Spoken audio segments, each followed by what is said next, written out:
Well, other Grace Youth, last week we spoke concerning abiding in the vine, being in Jesus, and how in Christ we're being conformed to his image as God prunes us to look more and more like his Son. In other words, he's calling us to bear much fruit, the fruit of the Spirit, not the works of man. We also touch on what you have to look forward to for being in Christ. See, we tend to focus on the blessings and the promises we receive, but we don't often hear that being in Christ also means you're signing up for persecution, for suffering, and even hatred. Listen to what John chapter 15, verse 18 said. If the world hates you, know that it has hated me before it hated you. If you were of the world would love you as its own. But because you are not of the world, but I chose you out of the world, therefore the world hates you. So here's a self-reflective moment. Does the world love you, or does the world hate you? Are you acting according to the world's standards, or are you walking in the Spirit of God? Are you placing yourself before others, or are you putting others before yourself? Are you looking for your own gain? Are you looking to be a blessing to others? Remember, James chapter 4 tells us this, therefore whoever wishes to be a friend of the world makes himself an enemy of God. That is not being God's friend, and it shows that you have not grasped the truth of the gospel. Now, let's look at James chapter 4, but rather let's look at it at a different angle. Therefore, whoever wishes to be a friend of Jesus makes himself an enemy of the world. Why an enemy of the world? 2 Corinthians chapter 2 tells us, for we are the aroma of Christ to God among those who are being saved, and among those who are perishing, to the one fragrance from death to death, to the other fragrance from life to life. Who is sufficient for these things? And that's what we talked about last week. Now Jesus is giving them the why he is telling them all these things in chapter 16 of the book of John. This is what he said, I have said all these things to you to keep you from falling away. They will put you out of the synagogue. Indeed, the hour is coming when whoever kills you will think he is offering service to God.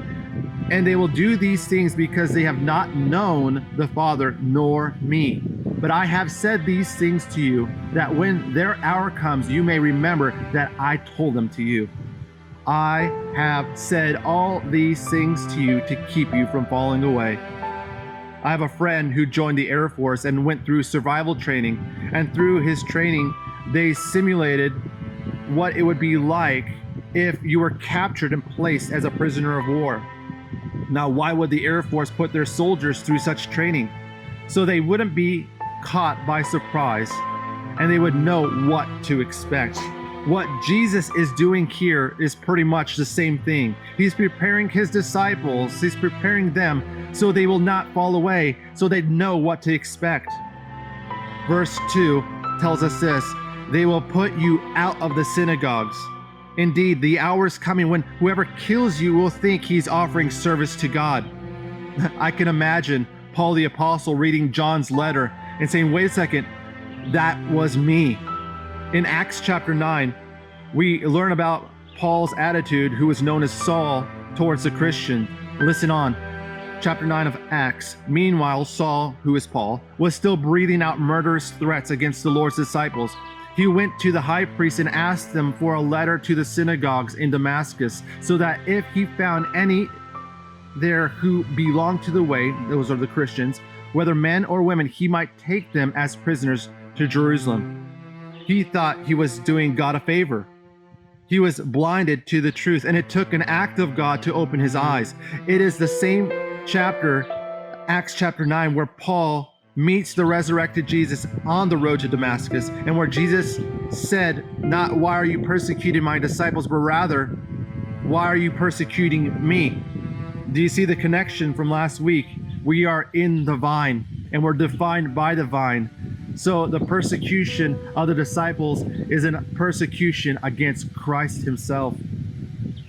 This is actually still happening today. There are many that look upon the disciples of Christ, Christians, and consider those who follow Christ as narrow-minded, uneducated, intolerant, archaic, and hate-filled. And in a sense, their endeavor to silence Christ's disciples is like having the attitude of doing God a favor, of trying to shut these Christians up, because they believe a loving God would not judge a person for going against the commands of the Bible.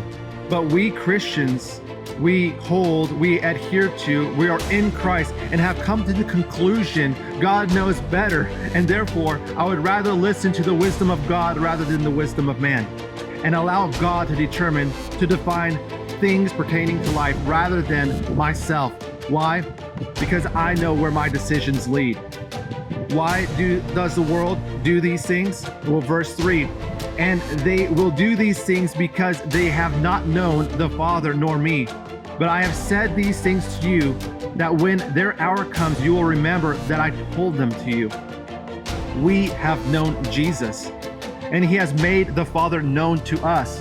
And because we know Jesus, we trust him. We trust the Lord, even when we are called narrow-minded, uneducated, intolerant, archaic, and hate-filled. We have declared, like what the proverb says, trust in the Lord with all your heart and lean not on your own understanding. In all your ways submit to him, and he will make your path straight.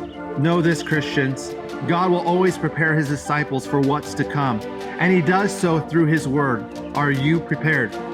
Are you ready? Well, Grace Youth, we'll finish this chapter up tonight, where we'll speak concerning the promise of God's Spirit. Jesus was going away and leaving his disciples, but his leaving is for a good reason, so that the Spirit would come and be with the disciples. In other words, the disciples will not be alone.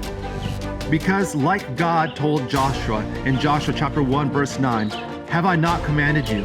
Be strong and courageous. Do not be afraid. Do not be discouraged, for the Lord your God will be with you wherever you go. The principle is the same. You may think I have left you, but I am with you. God is with you. God bless you. I'll see you tonight.